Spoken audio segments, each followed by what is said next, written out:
Hey, hand it to that guy. He makes a big play. Yes, please. The kick is up and good and put one more on the lead. And let's check in with Kevin Connors in the studio. Kevin? Boys, if it's happening in college football, we've got eyes on it. Check this out. Akron is currently trailing in this one, but it feels like the tide may be turning. This program has picked itself up before, and it's capable of it again today. It's a close one right now. They're trailing by 1 to Ball State. Any big developments in this one, we've got you covered with the best studio team in the business, gentlemen. And how about that one? Kevin will be keeping an eye on everything going on elsewhere. I want to get my running backs the ball in space as much as possible. Sometimes it doesn't work in the running game, but I can throw it to them. I can try to create some space out wide, dump him the football, and let him make some catches and see if I can't get some big plays out of him. He's got his man. And they reacted well to the completion, but it was too late to keep him from getting the first down. These guys have staggered around a little bit in this one. It would be a really good time to get things going if they want to hold off the upset bid. But they're the favorite for a reason, Reese, and they've got the playmakers on the field. They're only one. Picked off. And that's just excellent cover. Man, cover one, nowhere to throw the football. Look at everybody playing man across the board. You still got the safety in the middle of the field. Nobody open. And if I'm the QB man, I don't need to force it. I don't force it in the tight windows if it's not there. He throws it, unfortunately, gets the interception. Bad decision by the QB there. Pretty good effort on that one to work his way up to the 42. Halfway there on first down, it's 2nd and 5. They go to the ground. They bring him down, and he's going to lose a yard on that one. Well, this guy's been eating them alive all game long. Finally, though, David, you wonder if the defense has been able to make some adjustments, find something positive to help slow this guy down. Hey, baby steps, right? That's a tackle for a loss. I know he's got over a hundo on the game, but this defense is definitely going to have to be more aggressive, commit more guys to stopping that bad man. They've got a good chunk of ground to cover on 3rd and long from the 41. Scanning the field, it's Slater. And he was hit just as he was releasing the pass, and it falls to the ground incomplete. Well, in the first half, this offense was up and down the field. It seemed like everything they were dialing up was working. And here we are in the 3rd quarter, and there's a very rare incompletion on their own end of the field. Maybe that's the play the defense needs now to spark some momentum.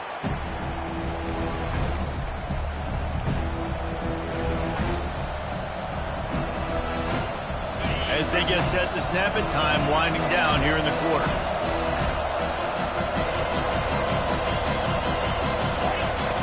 He's going to pass. That's caught. It's Williams.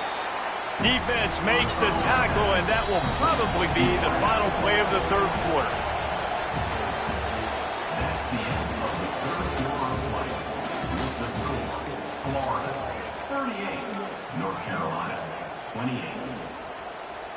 We'll get this quarter going with a 2nd down play. Looking to pass on 2nd down. Buys a little time with his feet. And this one's not working. He'll just throw it away. And how nice is it to have the home crowd going absolutely bananas? Communication is harder. The snapping the football, everybody being on time. Man, this crowd really affecting the football. These fans stepping up to help this defense on 3rd down. Trying to burn this defensive back. It's complete. A huge pickup. Lots of green grass as he gets it to the 31. Well, trailing like they are right now in the 4th quarter, their execution offensively is just going to have to be at a premium. You can't afford a lot of incompletions at this point. Everybody is going to need to be on the same page moving forward. Feelings. Oh, the ball popped out. That's a way to mess up a drive. Great job by the defense, forcing the fumble, but bad, unfortunate bounce, and the offense pounces back on it. Drive continues after that fumble scare sent the offensive coordinator's blood pressure into orbit.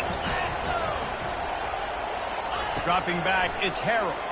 Coming after it. Got his man downfield. pulled down for the tackle.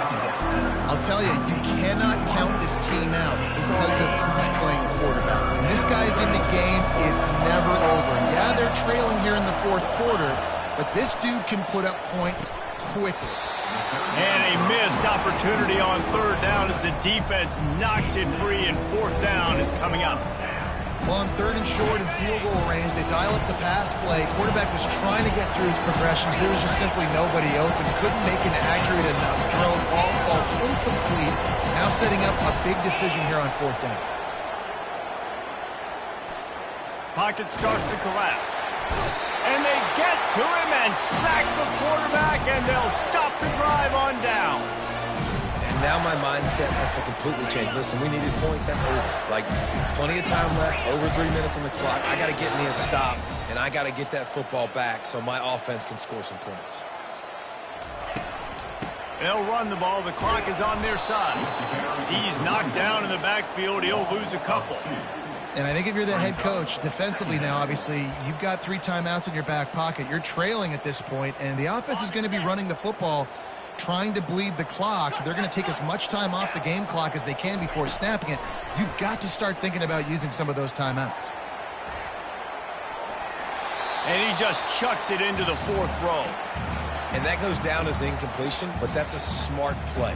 And the QB coach and the OC will be very happy with the decision of the quarterback. He got outside the pocket. He obviously was he's outside the tackle boxes. He knew he could throw it away as long as he got it past the line of scrimmage. Nothing there, nothing open. Live to fight another down. What a job to lay out and make the catch. He's been so locked in, it seems like any pass called is a guaranteed chunk play. Yeah, and winning late like this in the ball game, keep trusting him, keep spinning. You know why? Because stats matter late in the game. You want some postseason awards? Keep chucking it, keep getting those stats. Well, we saw the coaching staff on the sideline challenging this offensive line to end this game. They've got the lead late now, and they know they're going to continue trying to run the ball to ice it.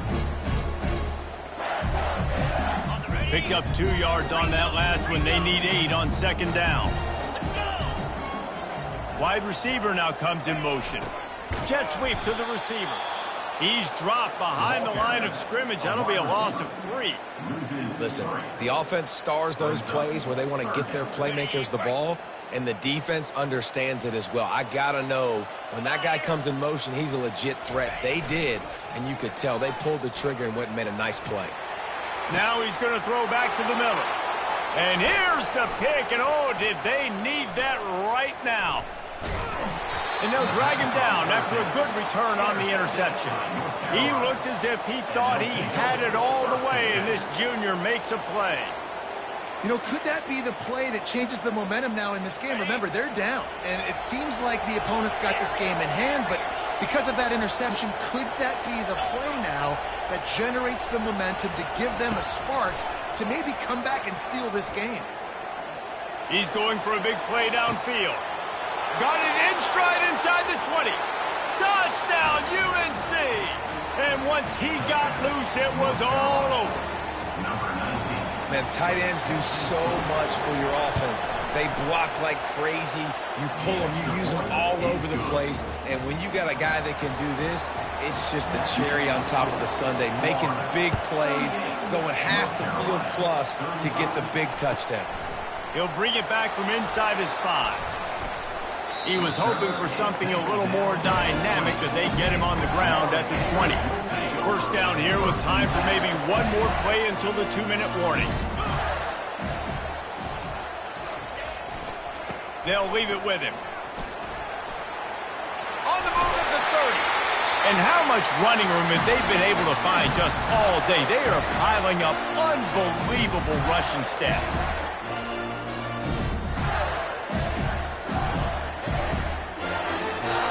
That's the type of explosive play you love to start a drive with. First down from the 42. On the move, it's Webb. Not much working there. It'll be 2nd and 9. A nice way to go into the postseason and eventually the offseason with a W, but the question is, will it be enough to keep the Wolves at bay? It's a great way to punctuate the season. You just have to wonder, though, if there were too many L's on the schedule to keep this guy around next year. Yeah, I mean, it's the whole body of work, right? You finish strong, but what does everybody look at? And the pressure will get there. The sack. Down he goes in the waning moments. That could be a costly play. Timeout called there by the defense, desperate to get the ball back and save as much time as possible. This is a 3rd and long.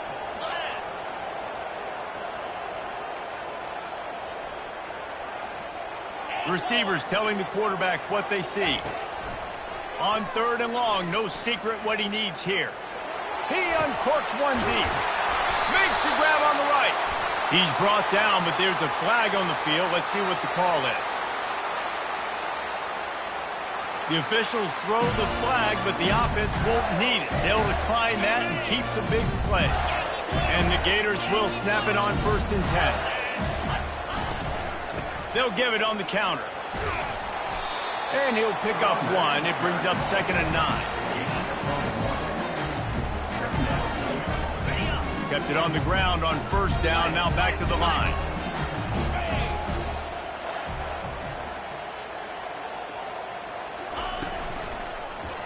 Quarterback on the keeper.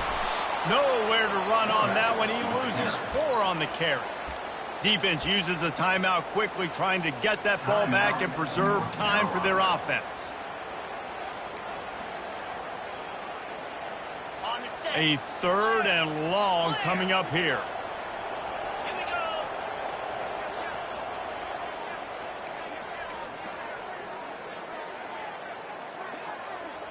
Wide out in motion. Quick pass on the fly motion. Hit the afterburners, kid. And he'll be run out of bounds, and these guys are piling up some serious yardage total.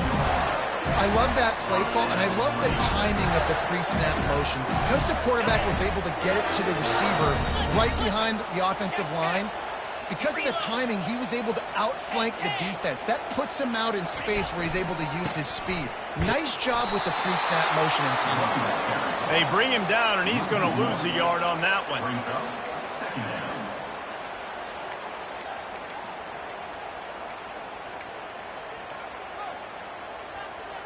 So with the late lead, they're ready to just drain the clock in victory formation.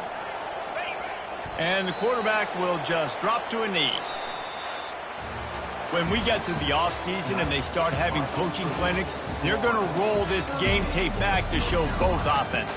Dial it up and let it run. I mean, that's essentially what we saw in this game. It didn't matter what either offensive coordinator was calling.